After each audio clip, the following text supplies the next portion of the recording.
നമസ്കാരം. നാടിന്റെ നാവുന്നേരും നാട്ടുവട്ടം വാർത്തകളിലേക്ക് സ്വാഗതം. ഞാൻ ആർത്തോസ്. നമ്മൾ ഇന്നലെ കൊടുത്ത വാർത്തയുടെ തുടർച്ചയാണ് ഇന്ന് കൊടുക്കുന്നത്. നമ്മുടെ റെയിൽവേ ട്രാക്കിൽ ടെലിഫോൺ പോസ്റ്റ് വെച്ച് പോലീസ് വളരെ സുദീർഘമായ സേവനമാണ് നടത്തിയത്. 24 മണിക്കൂറിനകം പ്രതികളെ കണ്ടെത്താനും അവരെ കസ്റ്റഡിയിലെടുക്കാനും അറസ്റ്റ് ചെയ്യാനും ഒക്കെ കഴിഞ്ഞു. ആ വാർത്തയിലേക്ക് നമുക്ക് പോകാം.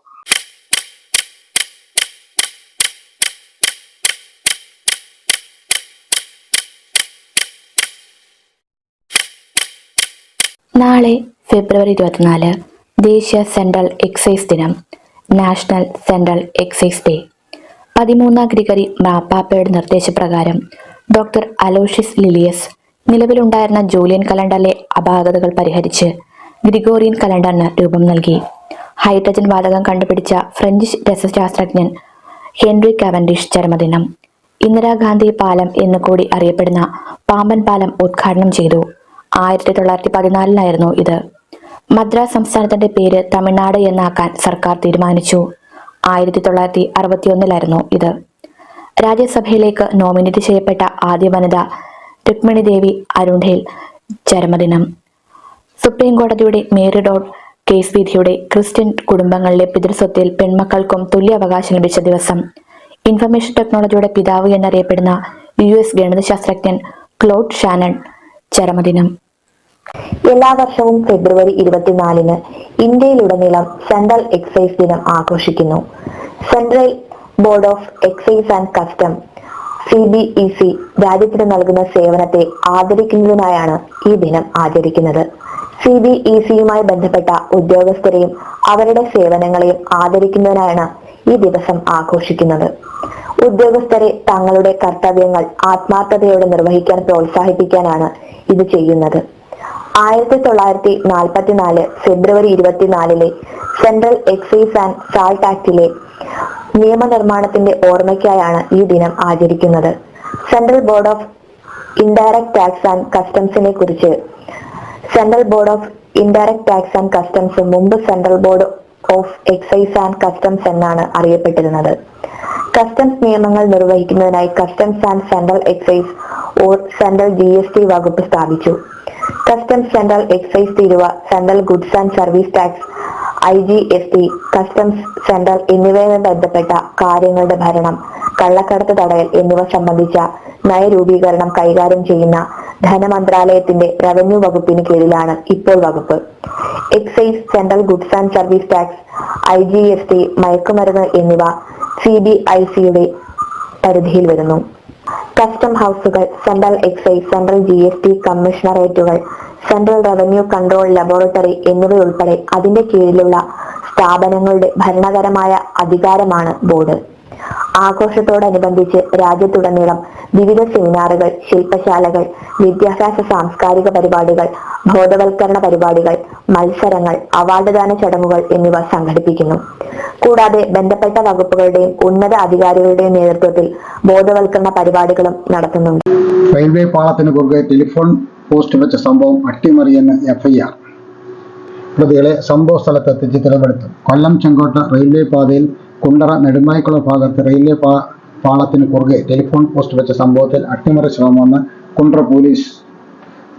സംഭവ ദിവസം രാത്രിയിൽ റെയിൽവേ പോലീസിനെ വിവരം അറിയിച്ച പള്ളിമുക്ക് ലെവൽ ക്രോസിലെ ഗേറ്റ് കീപ്പർ ആനന്ദിന്റെ മൊഴിയുടെ അടിസ്ഥാനത്തിലാണ് റെയിൽവേ ആക്ട് 1989 150 1A153 പ്രകാരം FIR രജിസ്റ്റർ ചെയ്തത്. കഴിഞ്ഞ വെള്ളിയാഴ്ച രാത്രി റെയിൽവേ പാളത്തിന് സമീപം താമസിക്കുന്ന വിഷ്ണു എന്ന യുവാവാണ് പാളത്തിന് കുറുകെ പോസ്റ്റ് കണ്ടത്. ഇയാൾ എറണാകുളത്ത് നിന്ന് കൊല്ലം തിരുമംഗലം ദേശീയപാതയോരത്ത് റെയിൽവേ പാളം മുറിച്ചു കടന്ന് വീട്ടേക്ക് പോകുമ്പോഴാണ് പാളത്തിന് മുകളിൽ പോസ്റ്റ് കണ്ടത്. ഇയാളും ഇയാളുടെ ബന്ധുവും ചേർന്ന് പോസ്റ്റ് എടുത്തുമാറ്റാൻ ശ്രമിച്ചെങ്കിലും നടന്നില്ല. തുടർന്ന് പള്ളിമുക്കിലെ റെയിൽവേ ഗേറ്റ് കീപ്പറെ വിവരം അറിയിച്ചു. ഇദ്ദേഹം മുന്നൂർ റെയിൽവേ പ്രൊട്ടക്ഷൻ ഫോഴ്സിനെ വിവരം അറിയിച്ചു. RPF വിവരം എഴുകോൺ പോലീസിന് കൈമാറി. എഴുകോൺ പോലീസ് എത്തി 12:30 ട്രാക്കിൽ നിന്ന് പോസ്റ്റ് എടുത്തു മാറ്റിയിരുന്നു. 1 മണിക്ക് ശേഷം RPF സംഘം സ്ഥലത്തെത്തുമ്പോൾ പാളത്തിന് മുകളിൽ വീണ്ടും പോസ്റ്റ് ഇരിക്കുന്നത് കണ്ടത്. 2ാം തവണ RPF ആണ് പോസ്റ്റ് എടുത്തു മാറ്റിയത്. സമീപത്തെ കടകളിലെയും കാനറ ബാങ്കിന്റെ ATMിലെയും CCTV ദൃശ്യങ്ങളുടെ അടിസ്ഥാനത്തിൽ നടത്തിയ അന്വേഷണത്തിലാണ് പ്രതികളിലേക്ക് വളരെ വേഗം എത്തിച്ചേരാൻ കാരണമായത്. ഇവർ സഞ്ചരിച്ചിരുന്ന മഞ്ഞ നിറത്തിലുള്ള ലിയോ സ്കൂട്ടറും പ്രതികളെ തിരിച്ചറിയാൻ സഹായകമായി. സംഭവം നടന്ന് 24 മണിക്കൂർ തികയുന്നതിന് മുമ്പ് തന്നെ പ്രതികളായ ഇളമ്പൂർ സ്വദേശി അരുൺ, പെരുമ്പുഴ സ്വദേശി രാജേഷ് എന്നിവരെ കുണ്ടറ പോലീസ് അറസ്റ്റ് ചെയ്തു. ഇത് പോലീസിന് അഭിമാനമായി. പ്രതികളെ INA സംഘവും മധുരയിൽ നിന്നെത്തിയ ഉന്നത റെയിൽവേ ഉദ്യോഗസ്ഥരും ഉൾപ്പെടെയുള്ളവർ ശനിയാഴ്ച രാത്രി തന്നെ ചോദ്യം ചെയ്തു. ഞായറാഴ്ച പുലർച്ചെയോടെയാണ് ഇവരുടെ അറസ്റ്റ് രേഖപ്പെടുത്തിയത്. ടെലിഫോൺ പോസ്റ്റിന്റെ ചുവടുഭാഗത്തുള്ള കാസ്റ്റേൺ പൊട്ടിച്ചെടുക്കാൻ വേണ്ടിയാണ് പാളത്തിന് കുറുകെ പോസ്റ്റ് വെച്ചതെന്ന് പ്രതികൾ ചോദ്യം ചെയ്തതിൽ ആദ്യമൊക്കെ പറഞ്ഞിരുന്നെങ്കിലും അപകട സാധ്യത അറിയാമായിരുന്നും രണ്ടാം തവണയും പോസ്റ്റ് എടുത്തു വെച്ചതും പോലീസ് ഗൗരവത്തിലെടുത്താണ് അട്ടിമറി ശ്രമത്തിലുള്ള വകുപ്പുകൾ ചുമത്തി കേസെടുത്തത്. ഫോറൻസിക് ഡോഗ് സ്ക്വാഡ് വിഭാഗവും സ്ഥലത്തെത്തി തെളിവുകൾ ശേഖരിച്ചു. പ്രതികളെ കോടതിയിൽ ഹാജരാക്കി റിമാൻഡ് ചെയ്തു. അന്വേഷണ മികവിൽ പോലീസിന് അഭിമാനം. റെയിൽവേ ട്രാക്കിൽ ടെലിഫോൺ പോസ്റ്റ് വെച്ച സംഭവത്തിൽ 24 മണിക്കൂറിന് പ്രതികളെ പിടികൂടിയത് പോലീസിന് അഭിമാനമായി. കുണ്ട്ര CI P രാജേഷിന് നേതൃത്വത്തിലുള്ള സംഘമാണ് കുറഞ്ഞ സമയത്തിനുള്ളിൽ പ്രതികളെ പിടികൂടിയത്.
അമ്മേ, ഇതെങ്ങനെയുണ്ട്?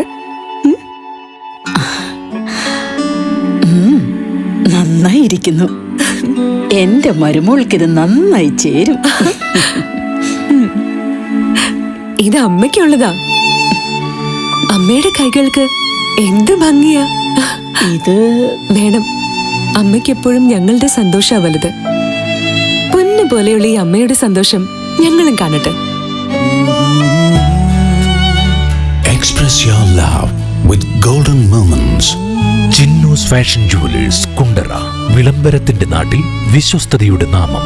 100% BIS 916 ഹോൾമാർക്ക് ഗോൾഡ്. ഏതൊരമ്മയ്ക്കും അഭിമാനിക്കാനായി ചില നിമിഷങ്ങളുണ്ട്. എന്റെ മരുമകളുടെ സ്നേഹമാണ് എന്റെ അഭിമാനം. ഈ അമ്മ എന്റെ ഭാഗ്യല്ലേ.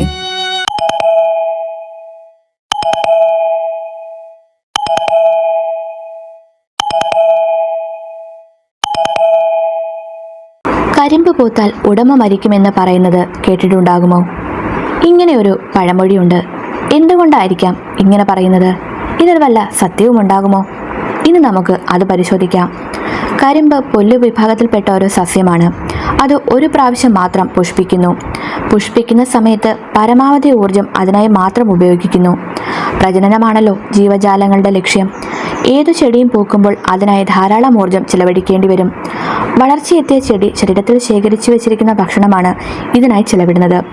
കരിമ്പിനെ സംബന്ധിച്ചാണെങ്കിൽ ചെടിയുടെ കാണ്ഡത്തിൽ, അതായത് നമ്മൾ കരിമ്പ് എന്ന് പറഞ്ഞ് കാണുന്ന ദണ്ഡുകൾ, പഞ്ചസാരയാണ് ഭക്ഷണം ശേഖരിച്ചു വെച്ചിരിക്കുന്നത്. പൂക്കുമ്പോൾ ഈ പഞ്ചസാര കുറേ അധികം ചിലവായി പോകും.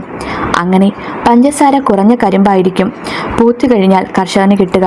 അത് വൻ നഷ്ടവുമായിരിക്കും. അതാണ് കരിമ്പ് പൂത്താൽ ഉടമ മരിക്കുമെന്ന പഴമൊഴിയുടെ അർത്ഥം. ചെടികൾ പൂക്കാനുള്ള സമയം സ്വയം നിയന്ത്രിക്കുന്നത് സൂര്യൻ്റെ ഗതി ആധാരമാക്കിയാണ്. ഏതെങ്കിലും ഒരു പ്രത്യേക രാത്രിയുടെ ദൈർഘ്യത്തിനനുസരിച്ചാണ് അത് കാലം തിട്ടപ്പെടുത്തുക. ഈ കാലഗണന കരിമ്പിൻ്റെ ഇനത്തിലും വളരുന്ന സ്ഥലത്തിനും അനുസരിച്ച് മാറിയിരിക്കും.